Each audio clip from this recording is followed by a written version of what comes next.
What do you do when the woman who just fired you has no idea you actually own the entire company? People say power blinds you, but the illusion of power is what destroys you the fastest. She handed me a termination letter, expecting me to break down in tears. She had no clue she just awakened a controlling shareholder holding exactly 90% of the stock. Welcome to the most expensive lesson in corporate arrogance. Hello to all our wonderful listeners of Boss Revenge Stories, and thank you sincerely for your continuous support and for always being here with us. Unfortunately, YouTube has recently demonetized our channel, leaving us completely without the financial budget to operate, which means we will be forced to stop uploading new videos here in the near future and will transition to operating entirely on Patreon. If you find today's story engaging and want to help us keep going, please support us by joining the Boss Revenge Stories Patreon channel to hear even more exclusive, true stories that are significantly longer, feature incredibly detailed situations, and include multiple emotional voice actors bringing the drama to life. Content we simply cannot publish publicly on YouTube. You can join us right now by scanning the QR code on your screen or by clicking the Patreon link in the description or pinned comment of this video. Now, let us begin today's story and hand the microphone over to our main character, Isla Brown. I am 32 years old, and up until a seemingly ordinary Tuesday afternoon in late October, I held the title of lead software architect at Auranova Dynamics. Auranova was the undisputed darling of the green energy tech scene in Austin, Texas. It was a company built on sweat, endless 80-hour work weeks, and thousands of lines of flawless logic. I knew the bones of this company better than anyone alive because I was the one who wrote the very first lines of core code in a sweltering, unair-conditioned garage exactly 8 years ago. I built the digital foundation they all comfortably stood on. The quarterly review meeting that afternoon was supposed to be entirely straightforward. I stood at the head of our massive, glass-walled executive boardroom, projecting blocks of complex algorithms onto the primary display screen. I was deep into a highly technical presentation about optimizing our smart power grid routing. It was the kind of grueling, unglamorous engineering work that actually kept the company functioning, secure, and highly profitable. But the stark, demanding reality of technological development was brutally interrupted by the hollow sound of high-end luxury. The heavy boardroom doors swung open violently, and the rhythmic, aggressive clicking of bright red stiletto heels echoed across the polished hardwood floor. It was Chloe Vance. She was the wife of our chief executive officer, Julian Vance, and she had recently crowned herself with the entirely made-up, salaried title of Director of Culture and Vision. Chloe was the absolute embodiment of upper-class superficiality, a woman who truly believed a tech startup's success was driven by aesthetically pleasing office furniture, mandatory wellness retreats, and organic juice bars, rather than functional software architecture. Without a single hint of professional courtesy, Chloe marched right past my senior engineers and cut me off right in the middle of a crucial sentence. "Isla, sweetheart, we need to pause this immediately," Chloe announced, her voice dripping with a toxic, rehearsed sweetness. She crossed her arms, shifting her weight so everyone in the room could properly admire her custom designer outfit. "I have been observing your department for weeks, and frankly, your entire work style is incredibly rigid. It is entirely lacking in aesthetic value and synergy. It just does not align with the sleek, modern, visionary image we are trying to project as we prepare for our initial public offering next year." I stared at her, genuinely trying to process how someone could confidently string together so many corporate buzzwords while saying absolutely nothing of substance. I was an architect for a massive power grid system, not an interior decorator. Before I could even formulate a polite, professional response, Chloe dramatically tossed a crisp white folder onto the center of the oak table. It slid effortlessly across the polished wood, stopping right at the edge of my laptop keyboard. "What is this?" I asked, keeping my voice perfectly flat. "That is a termination letter," Chloe declared proudly, her chin tilted up in absolute triumph. "The board of directors has collectively agreed to execute a strategic corporate restructuring. Your position has been eliminated. Effective immediately. Do not worry about the formalities. Julian has already added his electronic signature to the paperwork. I did not reach for the letter right away. Instead, I shifted my cold gaze down the long table to where Julian sat, the chief executive officer, the man who was supposed to be leading this multi-million-dollar enterprise. Julian was slouched low in his expensive ergonomic leather chair, his eyes glued intensely to his tablet screen, as if it held the profound secrets to the universe. He adamantly refused to look up and meet my eyes. He chose a cowardly, pathetic silence, sitting there quietly like a tailored mannequin, while his wildly unqualified wife manipulated executive power she did not rightfully possess. The entire boardroom fell into a suffocating, dead silence. The lead developers sitting along the sides of the table looked absolutely terrified, their eyes darting nervously between me and the red-souled executioner standing victoriously beside the projector screen. Chloe was practically vibrating with anticipation. She was desperately waiting for a theatrical show. She fully expected me to break down, to cry uncontrollably, to beg for my job, or perhaps to scream in red-faced fury about how much of my youth I had sacrificed for Oranova Dynamics. She wanted the sick satisfaction of emotionally crushing a woman who actually worked for a living. But I felt no blinding anger. I felt no crushing sorrow. Instead, a chilling, razor-sharp sense of clarity washed over me. I slowly reached forward and closed my laptop. It shut with a soft, definitive click that seemed to echo like a gunshot in the silent room. I calmly gathered my charging cable, picked up the white folder, and neatly tucked it under my arm.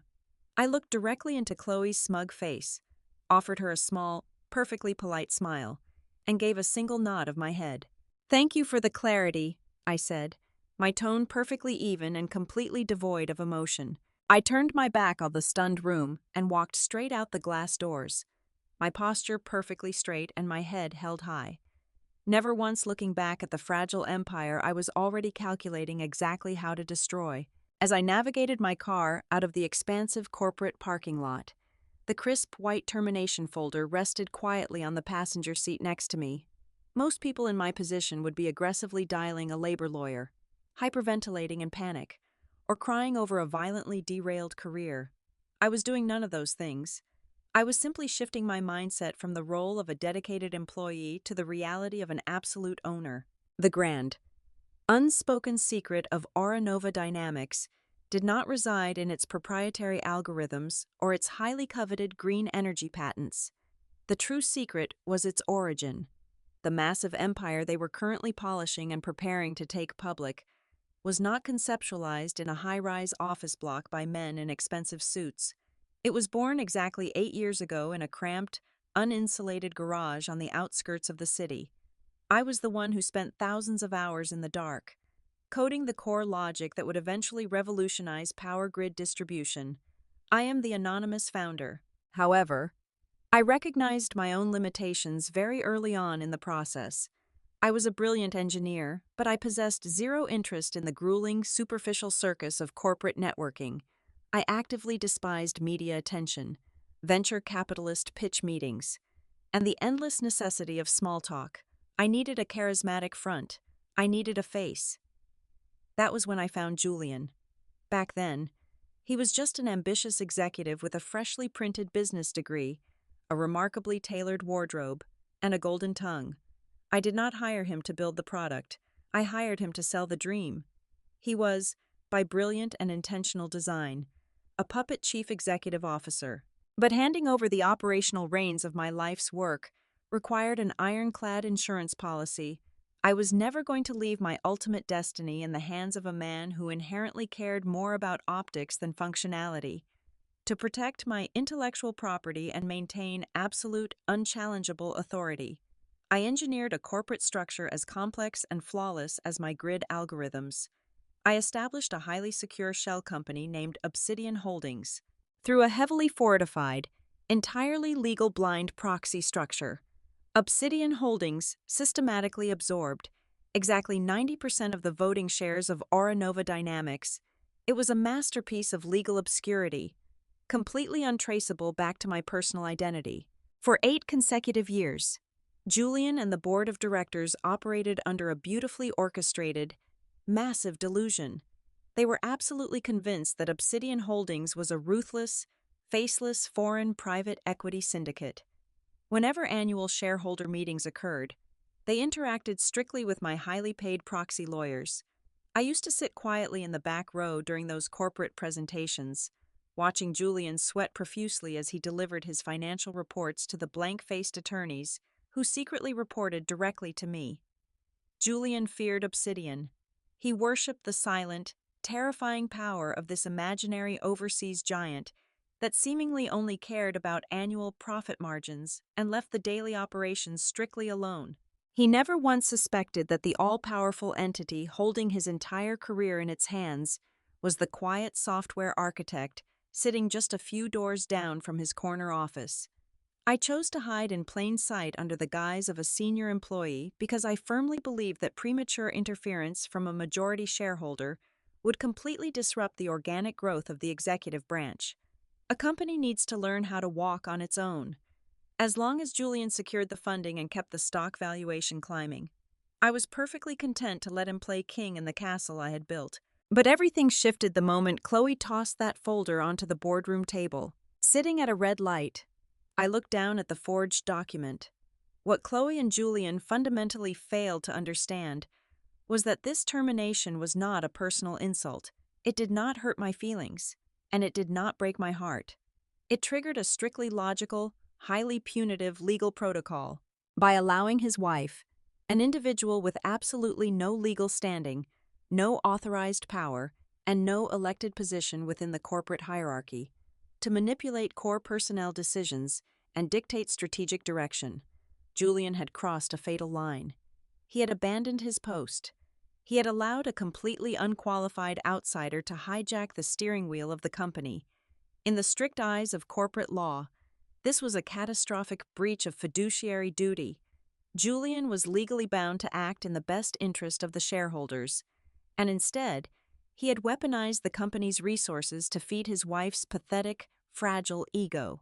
They thought they were simply taking out the trash, removing a stubborn engineer who refused to conform to their shiny new corporate aesthetic.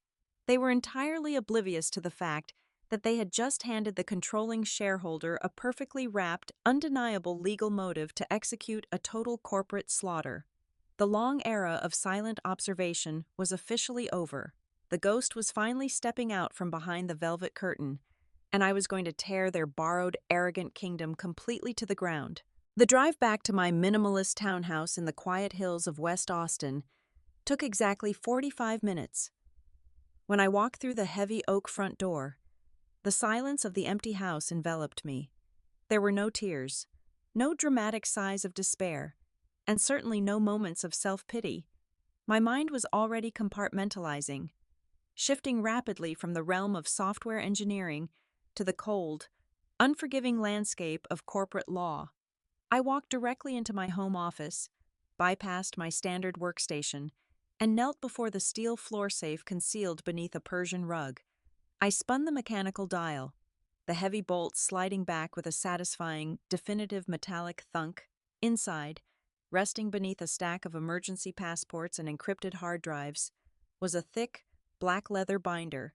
It contained the original, notarized founding documents, proxy agreements, and the absolute voting rights of Obsidian Holdings. I laid the heavy binder onto my glass desk, letting my fingers slowly trace the embossed golden logo on the cover. This was the loaded weapon I had kept securely locked away for nearly a decade. Now, the safety was officially off. I sat in my ergonomic chair and booted up my secondary, highly secure personal server array, while Julian and his bloated information technology department firmly believed they controlled the company's network infrastructure. They were profoundly mistaken. When you build the digital house from the ground up, you know exactly where the secret passages are buried. 7 years ago, I had hard-coded a ghost protocol, a completely untraceable digital backdoor that granted me unrestricted, God-tier access to every single server, email exchange, financial ledger, and internal communication channel at Aura Nova Dynamics. I bypassed their expensive enterprise firewalls in less than 3 minutes without triggering a single security alarm. My 3 wide monitors instantly flooded with raw, unfiltered corporate data. I needed to meticulously verify the precise anatomical structure of the lie Chloe had so arrogantly placed on the boardroom table. I pulled up the internal legal calendar and the highly encrypted minutes for the board of directors. I ran an exhaustive search for any official resolution regarding a corporate restructuring or the elimination of the lead software architect position within the last 12 months. The search query returned 0 results. Absolutely nothing. There had been no emergency vote. There had been no executive session. The board of directors was completely oblivious to the fact that their core infrastructure lead had just been permanently escorted out of the building. The official termination letter Chloe had smugly delivered was a complete, fabricated fiction. Julian had brazenly forged an official board resolution, slapping his electronic signature on a document that held 0 legal authority, simply to appease his wife's fragile vanity. It was a staggering, almost unbelievable abuse of executive power. It was one thing to be a weak, cowardly manager who could not control his spouse. It was an entirely different, highly illegal matter to commit blatant corporate forgery. But if Julian was arrogant and reckless enough to forge board documents, what else was he desperately trying to hide? I directed my search algorithms away from human resources and straight into the heavily guarded financial servers. I began systematically cross-referencing the approved quarterly development budgets with the actual outgoing wire transfers. Within 20 minutes, the sickening truth unspooled across my monitors in glaring lines of red text. Julian had been systematically siphoning massive amounts of capital out of our critical research and development fund. This was money legally earmarked for upgrading our grid efficiency algorithms and funding our aggressive patent defense. Instead, he was actively rerouting the cash under the vague, easily manipulated category of marketing expenses. I opened the digital receipts, feeling my jaw clench. He had authorized wire transfers of $400,000 for a 3-day wellness and mindfulness retreat, hosted by Chloe in the mountains of Aspen. I found another invoice for $150,000 spent entirely on imported floral arrangements and organic catering for a single networking gala she had thrown the previous month. He was bleeding the company's innovative core dry just to fund a lavish, continuous publicity campaign for his unemployed wife. I picked up my encrypted phone and dialed a private number in New York. It was answered on the second ring by Marcus, the ruthless, high-powered senior partner who acted as the public proxy for Obsidian Holdings. "Good afternoon. I trust there is a substantial reason for this call on a Tuesday," Marcus said, his voice clipped and highly professional. "Julian Vance just crossed the red line," I replied smoothly, staring hard at the damning financial ledgers illuminating my dark office. "I am sending you a heavily encrypted data packet right now. It contains undeniable, time-stamped proof of gross financial fraud, systematic embezzlement of research funds, and the blatant forgery of corporate governance documents. He completely fabricated a board resolution to fire me this afternoon." I heard the sharp intake of breath on the other end of the line, followed quickly by the rapid clicking of a mechanical keyboard as Marcus received and opened the files. "This is highly illegal and incredibly stupid. We could easily file a massive wrongful termination lawsuit and utterly destroy him in employment court by Friday morning," Marcus suggested, his tone shifting effortlessly into predatory territory. "No," I answered immediately, my voice dropping to a dangerous, uncompromising whisper. "A wrongful termination suit is exactly what a disgruntled employee does. I am not an employee anymore. I am the president of Obsidian Holdings, and Julian just handed me the legal key to his own execution. We are not going to sue him for a meager financial settlement. We are going to decapitate his entire administration." "What are your official orders?" Marcus asked, the thrill of the incoming bloodbath evident in his voice. "Draft the paperwork tonight," I commanded. "We are triggering the absolute emergency clause written into the foundational charter, Article 7, Section 4, immediate executive freeze upon discovery of upper management violation. Cut his financial and operational strings. Let us see exactly how the puppet dances when he cannot move a single muscle. It had been exactly 72 hours since I calmly walked out of that glass-walled boardroom. For Julian, those 3 days were undoubtedly filled with the arrogant bliss of a man who firmly believed he had just easily swatted away a minor annoyance. He was fiercely preparing for the crowning achievement of his fraudulent career, a massive $1.2 billion merger with a multinational energy conglomerate. This deal was supposed to be his golden ticket, the ultimate validation of his inflated corporate worth right before our highly anticipated initial public offering. He had confidently booked the ultra-exclusive penthouse suite at a downtown luxury hotel, sparing absolutely no expense, to host the conglomerate's executive board. I monitored the entire agonizing situation unfold from the quiet sanctuary of my home office, utilizing my deeply buried backdoor access to their secure communication channels. I watched the live, high-definition feed from the hotel conference room through a compromised security camera. Julian was standing proudly at the front of the room, wearing a custom-tailored dark Italian suit, pointing a laser at a projected graph showing our artificially inflated projected revenues. I was exactly 10 minutes into his grand finale pitch, radiating false confidence, when the invisible guillotine finally dropped. Across town, in the heavily guarded corporate legal department of Nova Dynamics, every single printer, computer monitor, and secure mobile device simultaneously received a Priority 1 urgent transmission. It was a terrifying legal mandate directly from the heavily guarded New York offices of Obsidian Holdings. The lead corporate counsel for Nova, a perpetually nervous man named David, burst through the heavy mahogany doors of the penthouse suite, completely ignoring the stunned executives from the energy conglomerate. His face was entirely drained of color, his hands visibly shaking as he marched straight to the front of the room and shoved a printed email directly into Julian's chest. I watched through the silent camera feed as Julian's confident, winning smile violently collapsed into a mask of pure terror. The document was a legally binding, immediate cease and desist order. It officially mandated the indefinite suspension of all mergers, acquisitions, and major financial transactions. More devastatingly, it completely froze the voting rights and executive authority of the chief executive officer, pending a massive, aggressive internal investigation into gross managerial misconduct. The atmosphere in the penthouse instantly shattered. The high-powered executives from the energy conglomerate did not need to read the specific details of the document to recognize the unmistakable scent of corporate death. They immediately stood up and packed their leather briefcases.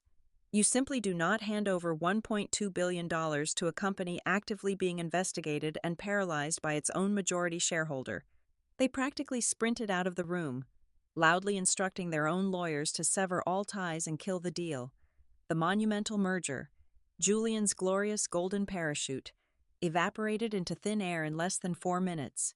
Absolute, suffocating panic violently consumed Nova Dynamics. Julian was desperately pacing the length of the empty hotel suite, aggressively screaming into his mobile phone. He commanded his crisis management team to frantically scour every investment bank, hedge fund, and private equity firm on Wall Street. He was desperately trying to establish any form of contact with the anonymous masters behind Obsidian Holdings. He offered incredibly lucrative concessions, begged for a private mediation meeting, and demanded legal explanations. But his frantic, sweat-drenched inquiries were met with a terrifying, absolute silence. My elite legal team in New York was strictly instructed to ignore every single phone call and email. We were going to let him suffocate slowly in the terrifying vacuum of the unknown. Meanwhile, completely oblivious to the catastrophic financial earthquake currently destroying her husband's career, Chloe was busy digging their legal grave even deeper, sitting comfortably by a luxury rooftop pool. She was casually updating her massive social media following. I meticulously captured every single post and high-definition video as she uploaded them in real time. She was loudly boasting to her followers about her visionary leadership and her newly established authority. I just finished thoroughly purging the toxic, rigid energy from my husband's company, Chloe cheerfully announced in a live broadcast, casually sipping a brightly colored cocktail. Sometimes you just have to aggressively eliminate the old, stubborn obstacles to make room for true aesthetic synergy. The future of our corporate culture is finally clean, modern, and perfectly aligned with my vision. She had absolutely no idea she was publicly broadcasting a recorded, undeniable confession of unauthorized executive interference and targeted harassment. She was literally handing me the final, perfectly polished nails for their legal coffin. Word of the violently aborted merger and the massive internal shareholder dispute inevitably leaked to the financial press by the following morning. The market reaction was brutal and instantaneous. Our company stock valuation on the gray market began plunging violently, shedding millions of dollars in theoretical value every single hour. Panicked investors were aggressively trying to dump their shares. Julian finally realized his comfortable, velvet-lined throne was violently shaking, teetering on the absolute verge of total collapse. Yet, his bottomless, ingrained arrogance still magically shielded him from the fatal reality of his situation. I intercepted a frantic, highly confidential audio message he left for his private wealth manager late that evening. "Just liquidate another $5 million from the secondary reserve," Julian demanded, his voice cracking with desperate, hollow authority. These shadow investors from Obsidian are just flexing their administrative muscles to secure a much larger financial payout before we go public. They just want money. Everyone always has a price. Just find their exact number, and we will buy our way out of this nightmare. He still fundamentally believed he was playing a simple game of numbers. He did not realize he was already a ghost wandering through the halls of his own tomb. A cornered animal is always dangerous, but a cornered narcissist who has convinced himself he is a visionary genius is an absolute psychological spectacle. By late Thursday afternoon, the walls were rapidly closing in on Julian. The absolute silence from my legal team in New York was slowly driving him mad. Driven by sheer desperation and the intoxicating delusion of his own invincibility, he made his final, fatal maneuver. He officially summoned an emergency, high-stakes session of the board of directors. Monitoring his encrypted communications, I watched as he aggressively lobbied the nervous board members one by one. His strategy was built on a foundation of pure, unadulterated panic.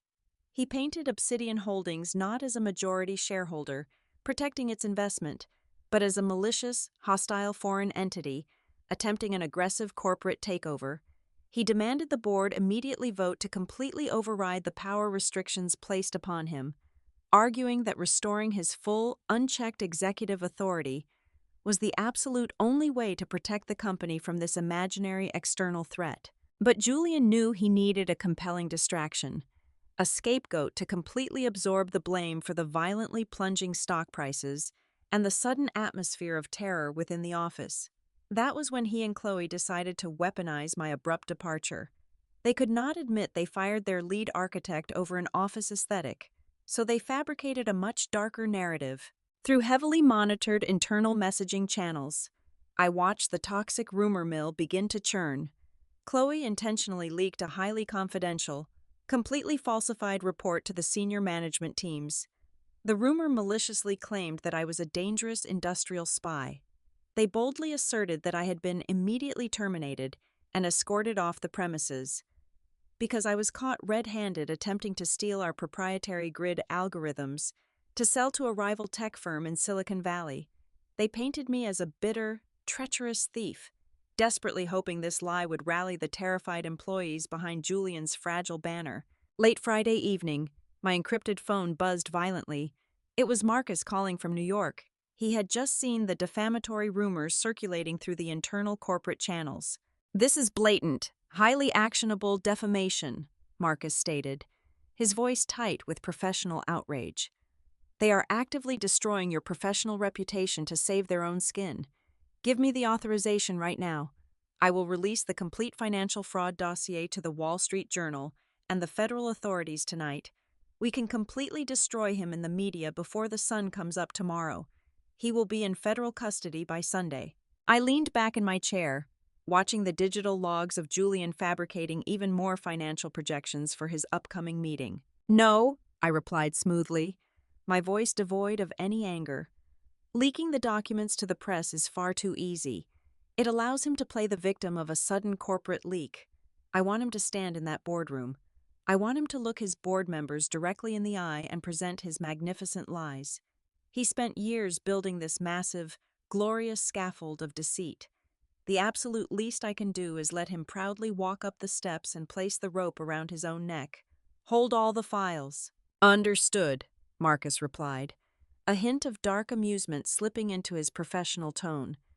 What is our official move for the board meeting?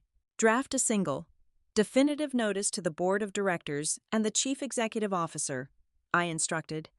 Inform them that the absolute authorized representative of Obsidian Holdings will personally attend the emergency meeting on Monday morning at 9 o'clock sharp to officially determine the permanent fate of the executive branch. The delivery of that email sent a massive shockwave through the corporate headquarters, but predictably, Julian completely misinterpreted the impending doom.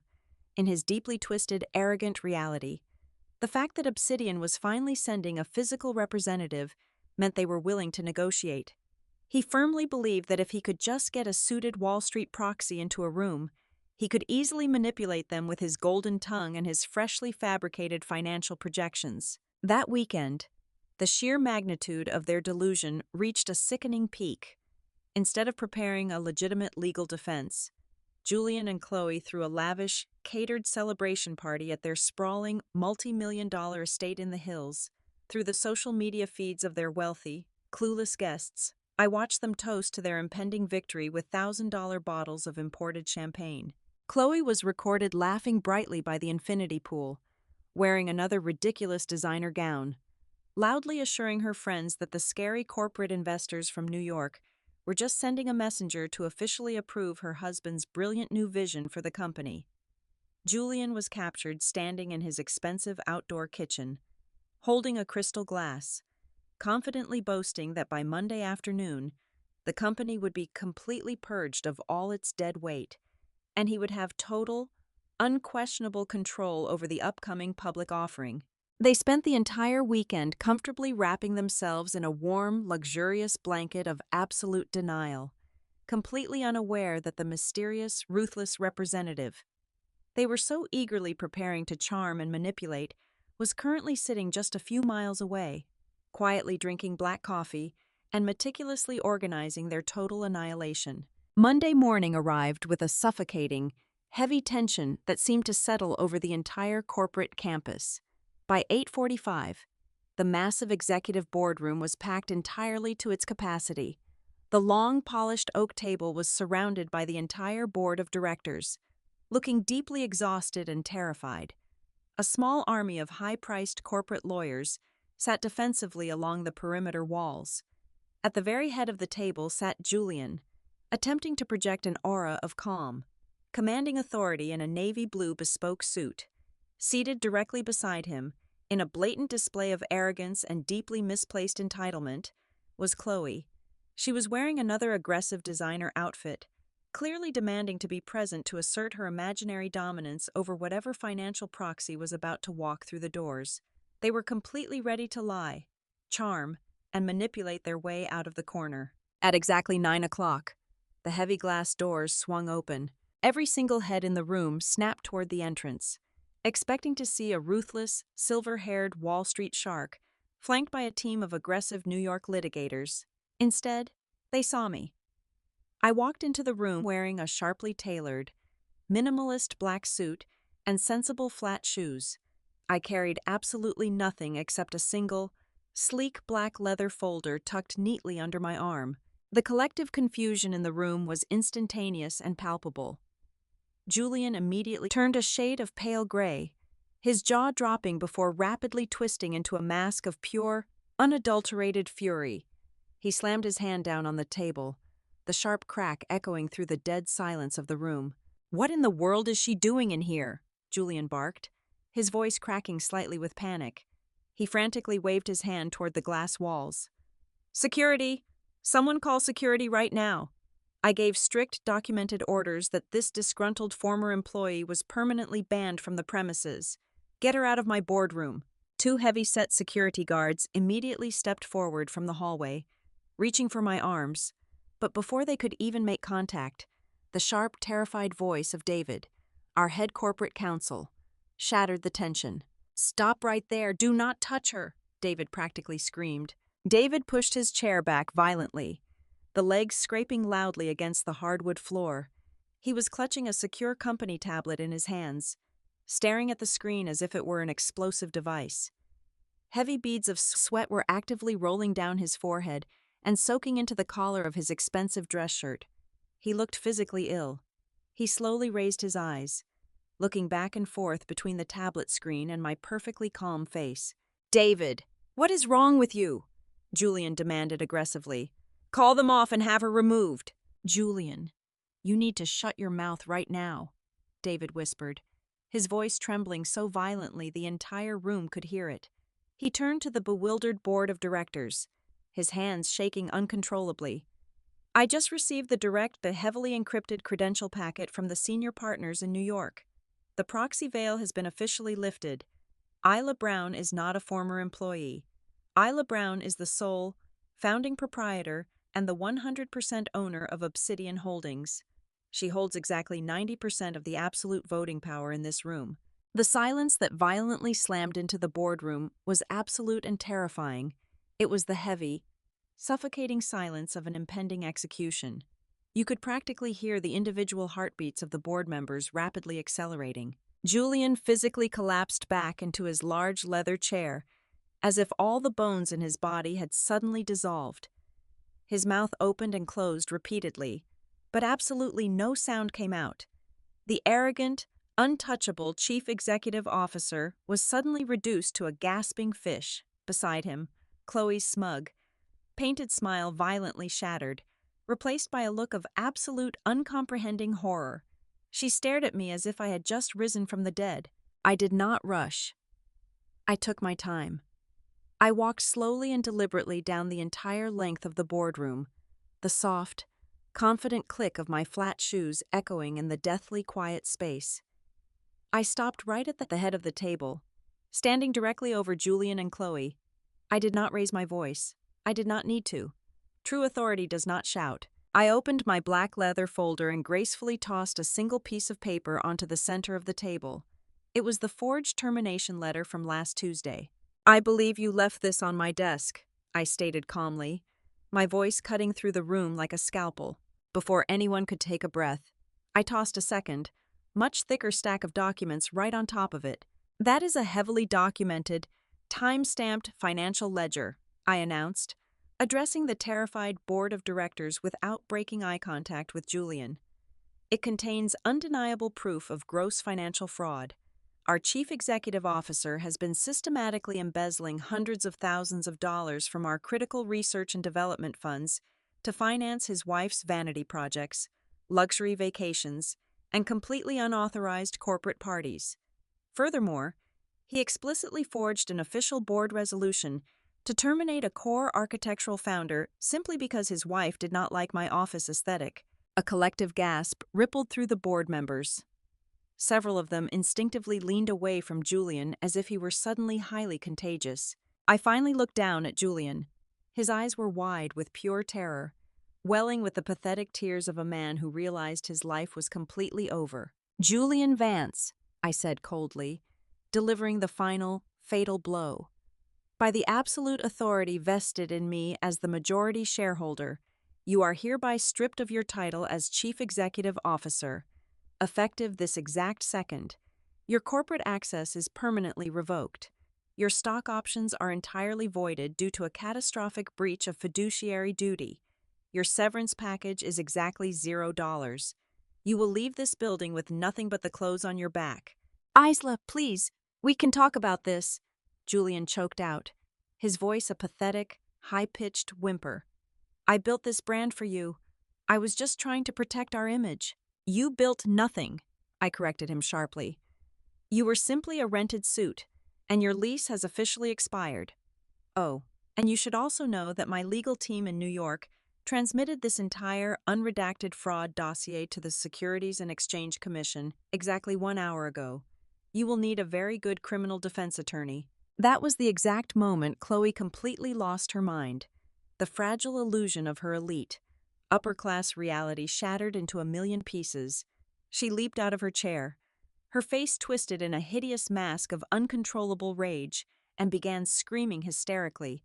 She hurled insults, pounded her fists on the polished table, and threatened to destroy me, completely oblivious to the fact that she possessed absolutely zero power to do so. I simply raised 2 fingers toward the security guards standing by the door. They immediately moved in. They grabbed Chloe by the arms, dragging her thrashing, screaming, and kicking in her expensive designer shoes right out of the boardroom. Julian did not fight back. He stood up on shaking legs, his face completely hollowed out, and allowed the guards to escort him out quietly, following the echoing screams of his wife down the long hallway. The room remained completely frozen until the heavy glass doors finally clicked shut. I calmly walked around the table and sat down in the large, leather chairman's seat at the head of the boardroom. The remaining board members immediately began to stammer, their voices tripping over each other as they desperately tried to offer their sycophantic praise, loudly declaring how they always knew Julian was corrupt and how thrilled they were to have me officially in charge. I raised a single hand, and the room instantly fell dead silent again. "Save your breath," I told them, my voice completely flat and devoid of mercy. "We are restructuring this entire company starting right now. The era of superficial optics is permanently over. The focus returns entirely to the technology and the people who actually build it." I leaned back in the chair, looking out over the empire I had quietly constructed from the shadows. They had all learned the most vital lesson of the corporate world today. True, unshakable power does not reside in loud voices, theatrical boardroom performances, or expensive red-soled shoes. True power lies in being the one who quietly writes the rules of the game. Thank you so much to all our wonderful listeners for staying with me through this entire journey. Where are you listening to this story from today? Please let me know down in the comments. As I mentioned earlier, if you found today's story engaging and satisfying, please remember that our channel will unfortunately be forced to stop uploading new videos on this platform very soon and will transition completely to our Patreon community.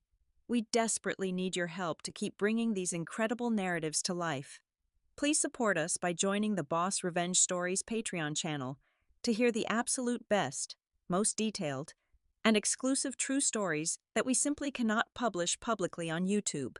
You can easily join us by scanning the Patreon QR code currently on your screen, or by clicking the link provided in the description and the pinned comment below. Thank you again, and we will see you on the other side.